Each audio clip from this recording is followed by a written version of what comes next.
Bonjour à tous et bienvenue sur Radio Alalma, l'émission qui parle de la culture et du milieu artistique. Je suis votre présentateur Alain Ramirez. Alors, on dit souvent que tous les chemins mènent à Rome, mais si cette phrase est vraie, cela voudrait dire que, à un moment donné, les routes se retrouvent dans des intersections, sur des points d'échange, de partage. Et quel meilleur échange qu'un échange culturel, artistique, théâtral, et quel meilleur endroit pour cela que Paris? Une ville qui, historiquement, a toujours été au centre de l'avant-garde européenne. Pour l'émission d'aujourd'hui, je vous propose de partir à la découverte d'un de ces points d'intersection, c'est-à-dire le théâtre La Croisée des Chemins. Afin de nous présenter ce théâtre, nous accueillons parmi nous Mahmoud Katari, qui est comédien, producteur de spectacles et, bien évidemment, le directeur du théâtre La Croisée des Chemins. Bonjour et bienvenue dans l'émission. Comment tu vas? Bonjour, ça va très bien et toi? Merci pour l'invitation. Bah, avec plaisir. C'est trop chouette de t'avoir dans l'émission. On va parler un petit peu de ton parcours, mais aussi on va parler de théâtre La Croisée des Chemins. La Mhm. Croisée des Chemins, qu'en vrai, c'est un théâtre qui est un petit peu délocalisé en deux endroits de Paris. Donc il va, j'imagine, un petit peu différemment avec deux corps, un dans le 15e, un dans le 19e, mais tu vas nous raconter tout ça. Donc dis-moi, comment c'était venu à l'idée de te dire, voilà, je veux ouvrir mon lieu et ça va s'appeler comme ça, ici, pourquoi pas, à Paris, dans le 15e.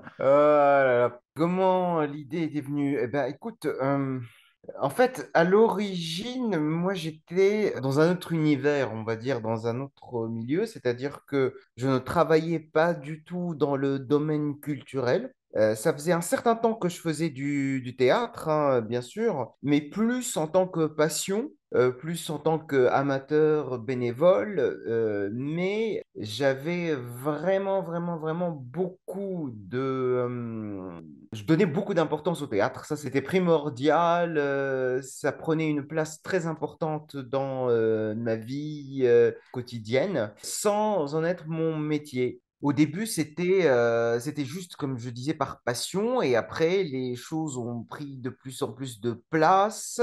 Et suite à différentes circonstances, on va dire quelques événements imprévus dans ma vie qui ont fait que j'ai sauté le pas et je me suis lancé dans l'activité théâtrale en tant qu'activité professionnelle. Moi, à l'origine, donc, comme je disais, j'ai fait des études de management. J'étais en école de commerce, hein, donc ça n'avait un peu rien à voir avec tout ça, mais encore, hein, gérer un théâtre, je veux dire, aujourd'hui, je retrouve, disons que mes études m'ont beaucoup aidé, on va dire aujourd'hui. Mais tout ça pour dire que ça faisait quand même un certain temps que j'avais ça en tête. Je me suis lancé en 2016. J'avais prospecté pas mal avant. Et il y avait donc le théâtre qui allait aujourd'hui devenir la petite croisée des chemins dans le 15e, qui était à reprendre, effectivement. Et bah, que ça tombait très bien parce que je voulais un écrin. Clairement, je voulais un petit lieu pour pouvoir un peu programmer ce que j'ai envie de programmer. C'était hyper important. J'avais une ligne très claire dans ma tête de ce que je voulais faire, de comment orienter le métier, en tout cas de mon côté. Et je voulais travailler sur les petites créations, sur les jeux, avec les jeunes compagnies et avoir quelque chose de très intimiste. Donc, le lieu m'avait beaucoup plu. Et c'est comme ça que j'avais fondé la Croisée des Chemins en 2016. Donc une salle qui est dans le 15e arrondissement aujourd'hui, toute petite salle avec une jauge de 33 places, donc autant dire assez petite. C'est pas du tout le plus petit lieu de Paris, il y a bien Non, plus petit, un certain nombre d'ailleurs. non, mais 30 places, c'est très bien déjà, hein. Ah oui, oui. Ah, c'était super. Pour démarrer, c'était vraiment super. Et la scène, elle fait 4 mètres fois 3, donc 12 mètres carrés de scène, de là aussi toute petite. Mais si ça nous a permis vraiment de bien démarrer les choses, alors ça m'a permis pour moi de me familiariser petit à petit avec, on va dire, avec le métier, démarrer avec un petit lieu et tout ça. Et on a fait 3 saisons, donc entre 2016 et 2019. Et en fait, il y avait quelque chose qui me frustrait un peu, c'est-à-dire qu'en fait, malheureusement, à cause de la limite de la scène, on ne pouvait pas programmer certains spectacles qui nous plaisaient énormément, mais qui demandaient un espace beaucoup plus important. Ouais. pas tant en termes de jauge, parce que sur la jauge, je voulais vraiment, vraiment rester sur un théâtre très intimiste. Donc, pour moi, il n'était pas question de passer à un lieu de plus de 50 places. C'est pas mon objectif, en tout cas, même aujourd'hui. Mm. Donc, on se retrouvait, on ne pouvait pas aller au-delà des capacités de la scène. Et il s'avère qu'effectivement, en 2019, on a appris que ce qui était à l'époque l'Art Studio Théâtre, donc dans le 19e arrondissement, qui était Mm. une salle plus pour accompagner des compagnies en résidence plus que en programmation en fait de spectacle. Donc le lieu était à reprendre. Donc j'étais allé avec ma régisseuse de l'époque, donc on est allé voir la salle. Et la salle nous a beaucoup plu. Alors, mais évidemment, il y avait beaucoup de travaux à faire parce que je voulais en faire également un lieu de création, de diffusion, pas juste d'accueil et de résidence. Donc, il a fallu construire les loges, la partie billetterie, etc.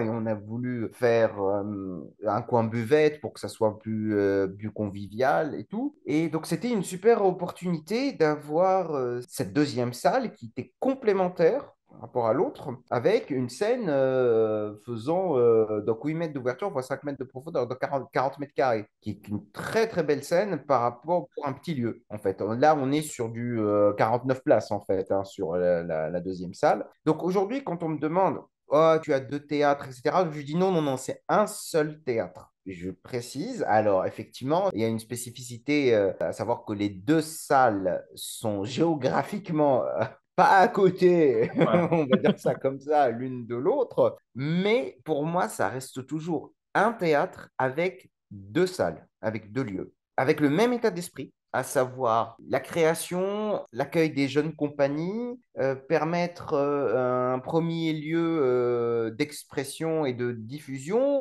et après, nous, tout ce qu'on souhaite aux compagnies, c'est qu'elles puissent continuer dans des lieux qui peuvent leur apporter plus de choses dans une deuxième étape. C'est-à-dire qu'on veut être un tremplin, en gros. Vraiment un tremplin, un endroit pour qu'elles puissent s'exprimer au début et après pour qu'elles puissent développer leur spectacle par la suite. Donc une salle qui peut accueillir les spectacles nécessitant de l'espace avec de la scénographie plus importante, plus de personnes sur scène, c'est-à-dire qu'on peut avoir clairement jusqu'à des dizaines d'artistes sur scène hein, dans la grande salle, c'est déjà arrivé, et plus un endroit très intimiste comme la petite croisée pour les spectacles qui nécessitent une énorme proximité avec le public. Parce que Mm. clairement, quand tu rentres dans la petite croisée, quand tu es dans le public, tu es vraiment quasiment sur scène, hein. Mais c'est un peu ce qu'on recherche. Et c'est assez marrant parce qu'il ne s'agit pas que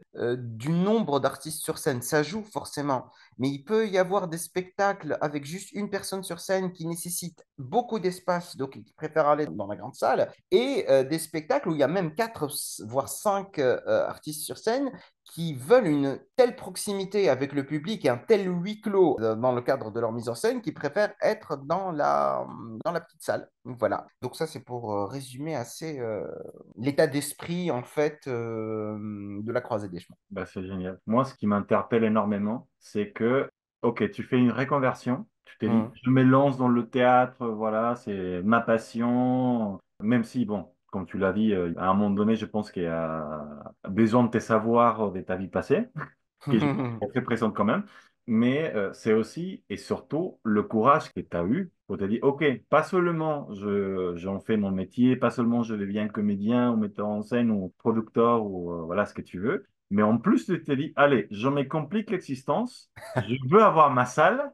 Et après, allez, ça se passe bien et tout ça, j'ai besoin d'une autre. C'est quand même un grand investissement. Et là, je parle pas seulement de l'énergie, mais aussi enfin, mentalement et surtout aussi économique. Donc voilà, moi je travaille pareil quand tu le sais dans un théâtre et je vois toutes les charges et tout ça qu'il faut avoir et penser tous les mois et tout ça. Donc peu importe la taille de lieu, c'est quand même un lieu. Là tu parles que tu as repris les deux lieux qui étaient déjà des centres culturels avant. Je sais pas si c'est une location ce que tu fais ou c'est un achat de lieu et je pense pas parce que c'est que très compliqué, mais ça doit être quand même assez costaud en fait comme investissement. C'est assez costaud parce que ça reste, même si on se dit aujourd'hui, on a cette vision des lieux culturels, etc. Techniquement et d'un point de vue financier, dans les deux cas, on parle de bail commercial. Donc, c'est un investissement colossal, c'est évident. Parce que dans les deux salles, on paye effectivement un loyer tous les mois. Mais avant même de payer un loyer, rien que pour rentrer, il y a ce qu'on appelle le fonds de commerce. Il faut prendre Mhm. un fonds de commerce. Et le fonds de commerce a un coût Ouais. assez important. Donc oui, ça reste des entreprises culturelles, mais comme toute entreprise, eh bien, il y a un coût avec des charges incompressibles. C'est évident. Moi, je ne l'ai absolument pas fait pour ça, hein. Il faut être complètement fou pour, pour penser que ça puisse, on va dire, être un investissement financier. Non, non, non, clairement pas pour ça. Bien sûr. Moi, je l'ai fait aussi pour d'autres raisons, un peu plus personnelles, sans forcément trop rentrer dans les détails.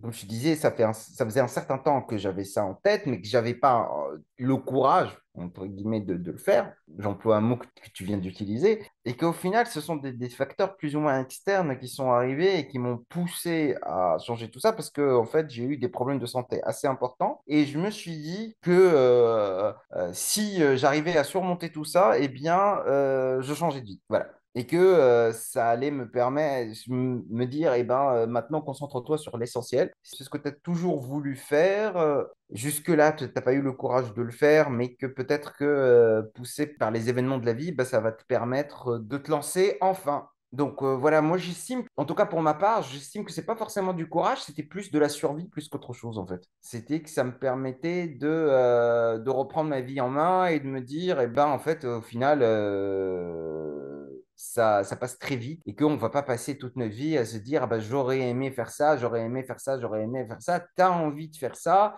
Peut-être que tu vas te planter, peut-être que ça va pas être simple, peut-être que mais faut essayer et voilà. Et j'estime que là, même des années plus tard, là, ça fait, j'ai dit, la petite croisée, c'était en juillet 2016. Donc là, on est sur 7 ans et demi maintenant. Et ben, c'est un apprentissage qui reste au quotidien, hein. Grâce à toutes les personnes avec lesquelles je travaille au théâtre, grâce à toutes les compagnies et tous les artistes qu'on rencontre, c'est un apprentissage et qui reste extrêmement riche malgré la difficulté, car oui, c'est difficile, il ne faut pas se voiler la face, c'est difficile, mais pour ma part, il y a aucun regret, loin de là, c'est-à-dire qu'on s'accroche, on continue et on y croit, voilà. Ça me va, c'est génial. J'adhère. Moi, il y a une petite question par rapport à ça. Quand tu as repris le premier lieu, du coup, Ouais. ça s'appelait déjà comme ça? Non, non, non. La croisée des chemins, c'était un choix. C'est évidemment pas fait au hasard, hein. La croisée des chemins, par rapport à toutes les personnes qu'on allait rencontrer en fait dans le cadre du théâtre, hein. Je me dis, tu vas fonder un théâtre, et ben, tu vas avoir beaucoup de personnes dont tu vas croiser le chemin, en fait, tout simplement. C'est hyper important. La croisée des chemins, justement, des artistes, là, ce qu'on veut aussi, c'est que les personnes puissent se rencontrer, puissent faire connaissance et la croisée des chemins entre les artistes et le public. Et puis, le côté un peu plus personnel de la chose, c'est mes chemins de vie à moi qui se croisent en fait avec l'ancienne vie, entre guillemets, et la nouvelle vie. Fin d'une, j'allais dire, d'une période et le début d'une autre. Donc non, non, c'est clairement un choix, ça ne s'appelait absolument pas comme ça. Et le lieu ne faisait pas du tout, on n'était pas du tout sur la même ligne artistique, hein, et le lieu qui était là avant n'était pas resté très très très longtemps. Donc pour le coup, on est parti sur complètement autre chose. D'accord, d'accord. Là, le temps tourne, mais je veux quand même parler un petit peu d'autre chose, parce que c'est très bien le théâtre, mais je veux qu'on parle, enfin, qu'on touche un petit mot aussi sur tes projets, en fait. Parce que là, cette année, déjà, enfin, ce premier semestre de l'année, dans tous les cas, tu as deux projets qui sont assez intéressants. Un dans chaque salle, voilà. Oui, ouais, ouais. Tu as un qui est là tous les jeudis entre le 21 mars, le 31 mai, le 30 pardon, mai, et l'autre qui sera dans la petite salle, deux dates en avril. Donc, je ne sais pas si tu peux nous toucher un petit mot sur ces deux spectacles. Oui, oui, oui, tout à fait. Alors, je vais commencer par celui que tu as cité en deux, qui est Rapport pour une académie. Ouais, Là, effectivement, il y a deux dates qui sont prévues, les 27 et 28 avril, à la Petite Croisée des Chemins. Pour la petite histoire, je suis seul en scène, mais loin d'être seul dans l'équipe, hein. Le spectacle a été créé en 2019 et je l'avais joué sur le premier semestre de 2019 et je ne l'ai plus rejoué depuis. C'est-à-dire que là, ça va faire 5 ans. C'est pour ça qu'il y a deux dates. C'est que l'objectif, pour moi, c'était de redonner un peu vie à ce spectacle, de voir 5 ans plus tard, parce qu'il s'est quand même passé pas mal de choses en 5 ans, dont la bien période sûr. Covid, dont pas mal de choses. Mais c'est un spectacle auquel je tiens énormément et je ne voulais pas le voir mourir. Donc après, tu sais, plus on tarde, plus on se dit, oh, ça va reprendre, ça va reprendre. Et là, à un moment donné, en fin d'année dernière, je me suis dit, allez, là, c'est le moment de se dire, je me donne encore un an, et dans un an, je fais quelques représentations, et après, bah, on décidera de la suite à donner, en fait, du spectacle. Rapport pour une académie, c'est une adaptation faite par Vincent Frelon du texte de la nouvelle de Kafka, qui s'appelle le Discours à l'académie, qui parle d'un singe qui est invité par une assemblée d'académiciens qui lui demande d'expliquer comment est-ce qu'il s'est transformé de singe en humain. D'accord. Comment est-ce qu'il a pu s'intégrer dans le monde des humains. Et toute la symbolique de ce spectacle, c'est on est tous le singe de quelqu'un d'autre, en fait. Donc lui, il explique que, en fait, au final, c'était lui qui singeait les humains et comment ce qu'il a fait, quelles sont toutes les étapes par lesquelles il est passé depuis sa capture, parce qu'on est venu le chercher, hein, vraiment, on est venu le capturer dans la jungle africaine et on l'a amené pour travailler dans le cirque. Et d'ailleurs, Kafka cite le nom du cirque Hagenbeck qui a vraiment existé, hein, et qui a vraiment capturé des animaux comme ça. Mais bien sûr, on est plus sur la métaphore de l'esclavage, de Mm, beaucoup de ça. C'est-à-dire qu'on est le singe, mais bien sûr. on peut l'interpréter comme on veut, hein. Ça traite d'énormément de problématiques, mais sans que ça soit ni moralisateur ni quoi que ce soit. Ce type explique tout simplement les étapes de sa vie en disant oh, ben, aujourd'hui je suis en paix avec moi-même, mais vous voulez que je vous explique? Eh ben, je vais vous raconter tout ce que j'ai pu faire. Comment est-ce qu'il a appris à boire? Comment est-ce qu'il a appris à rentrer dans le milieu du spectacle? À un moment donné, il se disait bon, bah.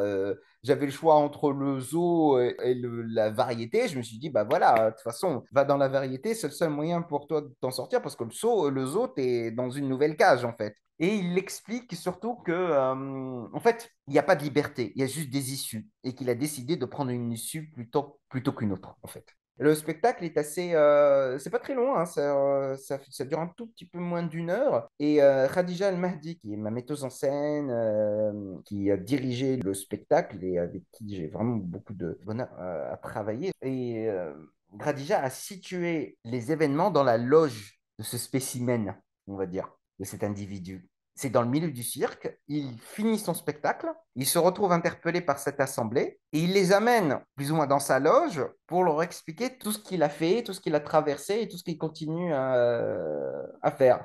Donc il y a vraiment la représentation de soi, la représentation de l'autre, comment on s'imagine l'autre, comment on s'imagine le regard de l'autre. Il y a des choses beaucoup un peu philosophiques, un peu à la Kafka en fait au final, mais tout en restant assez jovial, j'allais dire. Il est loin d'être triste ou quoi que ce soit. C'est quelqu'un qui a réussi dans sa vie. Voilà. Donc ça, c'est pour rapport pour une académie. Au mini lupus, là, on est sur vraiment de la création contemporaine. C'est un ami, Julien Attenburger, qui a écrit ce texte.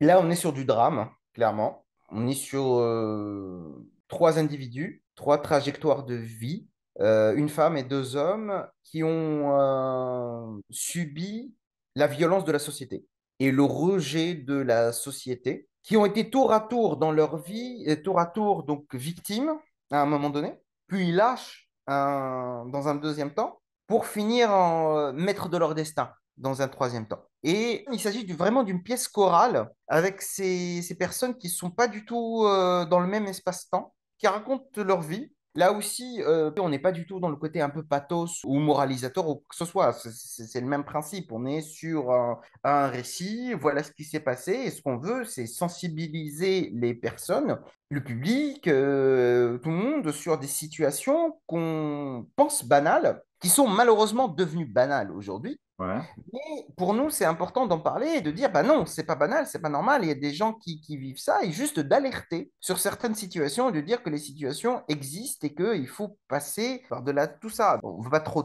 dévoiler les choses, mais on parle de trois thématiques qui peuvent être différentes selon le vécu, mais qui ont justement ce point commun, à savoir la violence de la société. Les trois thématiques, sans trop rentrer dans les détails, donc on est sur les violences conjugales d'un côté et toutes les batailles judiciaires qui en découlent, hein. On est sur la thématique de l'homophobie, le rejet des différences sexuelles et également le combat face à la maladie de manière générale et comment le milieu LGBT s'est retrouvé face effectivement aux années SIDA, typiquement, hein, les années 80, etc. et 90.